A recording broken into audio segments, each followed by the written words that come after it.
അപ്പോൾ ഇന്ന് ദേ ഞാൻ കുളിക്കാനുള്ള പരിപാടി നോക്കുക കേട്ടോ. ഒത്തിരി നാളായി താളിയൊക്കെ തേച്ച് കുളിച്ചിട്ട്. അപ്പോൾ അതുകൊണ്ട് ഞാൻ ഇന്ന് പിന്നെ നല്ലതുപോലെ വെളിച്ചെണ്ണയൊക്കെ തലയിൽ തേച്ച് പിടിപ്പിച്ച് കുറച്ച് നേരം താളിയൊക്കെ തേച്ച് കുളിക്കാമെന്ന് വിചാരിച്ചു. അങ്ങനെ ദേ മുടിയൊക്കെ ഒത്തിരി ഊരിപ്പോയിട്ടോ. അപ്പോൾ അതുകൊണ്ട് ഇന്ന് നല്ലോണം വെളിച്ചെണ്ണയൊക്കെ തേച്ചു. കണ്ടോ, അതേ മുടിയൊക്കെ കണ്ടോ നിറച്ച് ഊരിപ്പോയി. അപ്പോൾ അതൊക്കെ പഴയപടി ഒന്ന് ആക്കണമെന്ന് വിചാരിച്ച് ഞാൻ നല്ലപോലെ വെളിച്ചെണ്ണയൊക്കെ തേച്ച് പിടിപ്പിച്ചു കേട്ടോ. പിന്നെ കുറച്ച് ചെമ്പരത്തിയും അതുപോലെ എന്താ പറയുക അതൊക്കെ അരച്ച് തലയിൽ തേക്കാമെന്ന് വിചാരിച്ചു. അങ്ങനെ അതേ മുടിയൊക്കെ വെളിച്ചെണ്ണയൊക്കെ തേച്ച് കണ്ടോ, തലമുടിയെല്ലാം ഇങ്ങനെ എന്താ പറയുക ഭയങ്കരമായിട്ട് ഇങ്ങനെ ഊരിപ്പോകുന്നൊരവസ്ഥയാണ്. അപ്പോൾ അതുകൊണ്ട് ഇനി അതിനൊരു പരിഹാരം കാണണ്ടേ. അങ്ങനെ ഞാനും മോളും കൂടി ചെമ്പരത്തി പൂവൊക്കെ പറിച്ച് ചെമ്പരത്തി ഇലയും പറിച്ചു. അങ്ങനെ നല്ല രസമാട്ടോ ചെമ്പരത്തി ഇലയും ചെമ്പരത്തി പൂവൊക്കെ ഉണ്ടായിക്കണം കാണാനായിട്ട്. അപ്പം അങ്ങനെ അതൊക്കെ പറിച്ചു. പിന്നെ അതേ ഞാൻ അപ്പുറം പോയിട്ട് അപ്പോഴത്തേക്കും പിന്നെ മോള് ദേ കുറച്ച് ഇലയും പൂവൊക്കെ പറിച്ച് പാത്രത്തിലിട്ടു.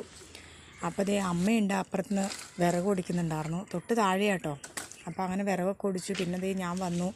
അങ്ങനെ പൂവും ചെമ്പരത്തിയിലൊക്കെ പറിച്ച് ദേ പിന്നെ കുളിക്കാൻ വേണ്ടി നോക്കുക കേട്ടോ. അങ്ങനെ ദേ പൂ കിട്ടിയിട്ടോ, കുറേ പൂവുണ്ടായിരുന്നു. അപ്പോൾ ദേ നല്ല രസമുണ്ടായിരുന്നു പൂ കാണാൻ.